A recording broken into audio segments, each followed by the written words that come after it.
white people are responsible. White people are to blame for the climate change and the suffering that has been brought about by the climate change. And this suffering, of course, it is affecting mostly black people. Black people, here I'm talking about the Africans. The Africans are at the receiving end, are at the receiving end of this climate change, as we've seen with the floods and all of that. So I'll be explaining in this video why I'm saying the white people are responsible for that. But before we go to it, guys, let me just greet you guys and welcome you guys. Welcome to the platform, The Agenda. My name is Debos Kosana. So please help me grow the platform, guys. There's various ways that you can help me to grow the platform. Firstly is by subscribing.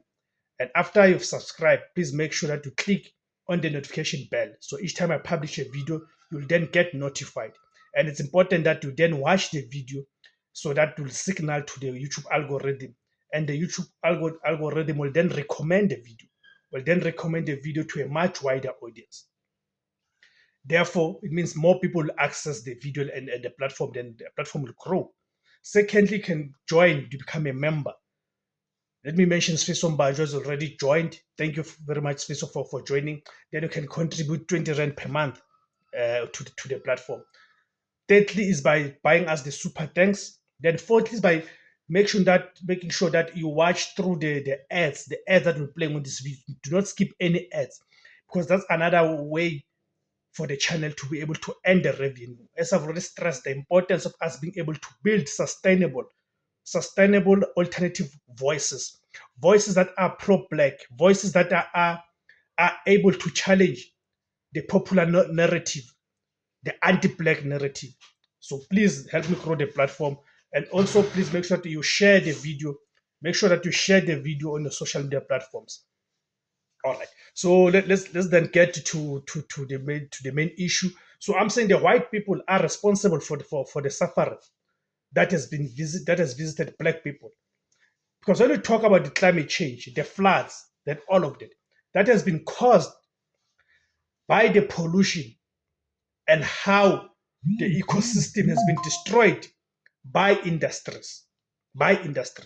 So before any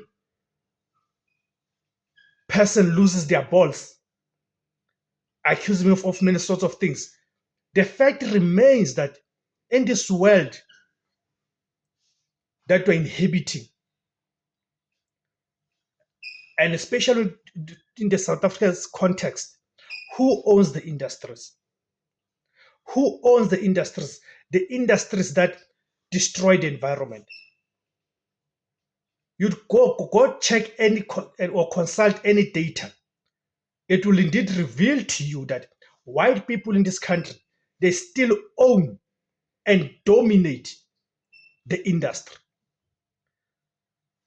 And we know which industries are responsible for destroying the environment.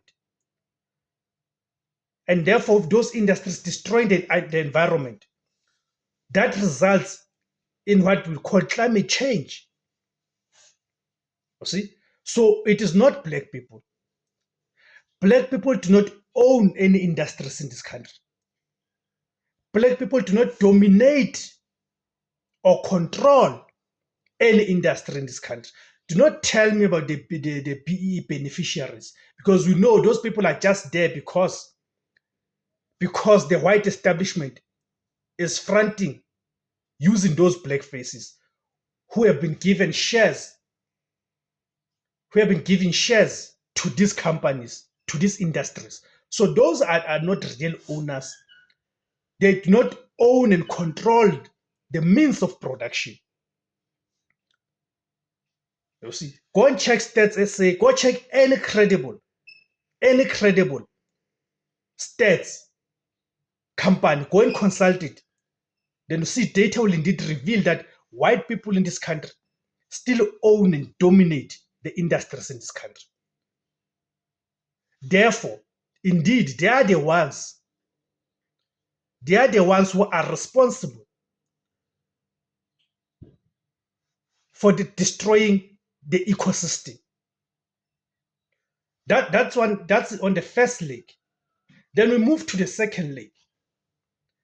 Look at how these floods and all of that, especially this week with this inclement weather and all of that, inclement weather.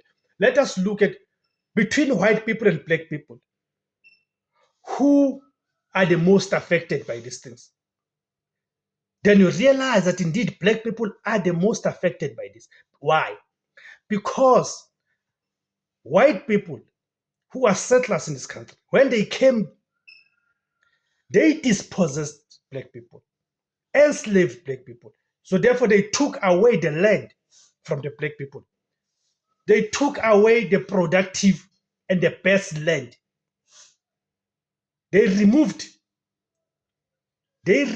black people from the best land available and kept it for themselves.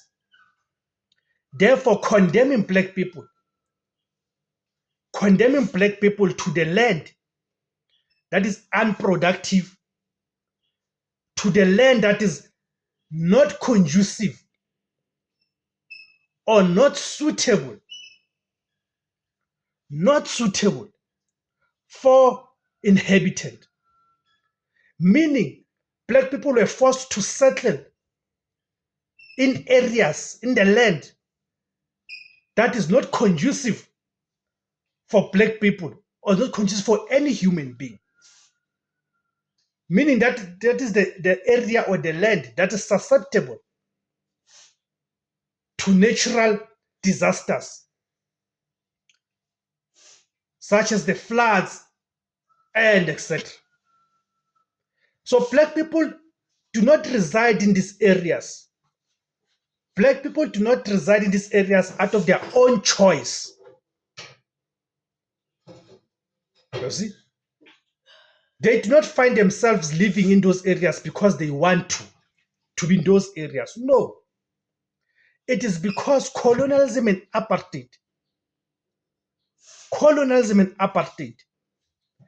through legislation, forced black people off their land and settled them in the land that is unproductive, in the land that is not conducive for human inhabitant.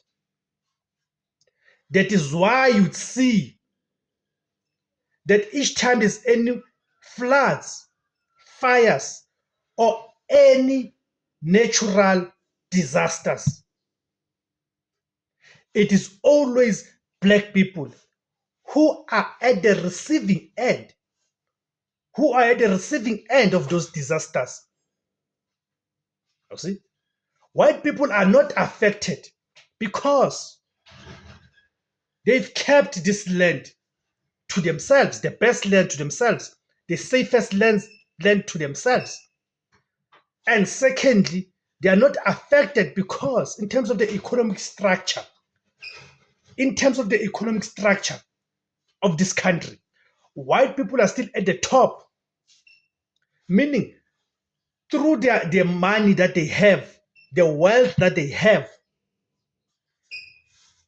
they are able to cushion themselves against any form of natural disaster. Firstly, because they are occupying the best available land. And for anyone to be able to be in that best land, it needs money.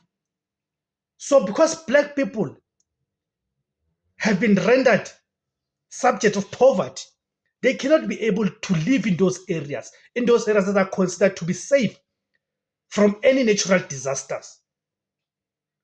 You see. So white people, through them being beneficiaries of colonialism, beneficiaries of apartheid, which of course must always continue to emphasize that colonialism and apartheid cannot be divorced. Apartheid was just a continuation of colonialism. The two are not separate entities. Colonialism and apartheid are not separate entities. You see. So through the ownership of the economy, white people are able to caution themselves away from the suffering that black people are subjected to. And they've been able to do this with the help of the ANC, because through its incompetence, corruption, political unwillingness, the lack of political will to transform the economy and to change the lives of the black masses, the ANC over the past 30 years has failed to ensure that there's meaningful change and transformation in the lives of the natives of this land, which are black majority. I'm talking about the Africans in this case. So the ANC has assisted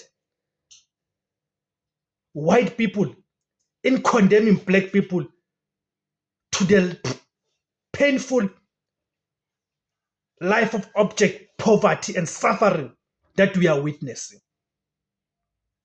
You see, that is a fact. You see, so through its own failures, the ANC has even emboldened the racists. Has emboldened the racists because the ANC failed to transform this country. And it continues to massage the feelings of the very same people who continue to benefit and continue to suppress the natives of this land. That's my submission. It is for that, as I'm saying that, it is for that reason I'm saying that white people are responsible for the climate change, which of course will talk to the floods and the natural disasters that continue to bring suffering to black people. Thank you guys for tuning in. Please remember, guys, to subscribe, comment, like, and share. Thank you very much.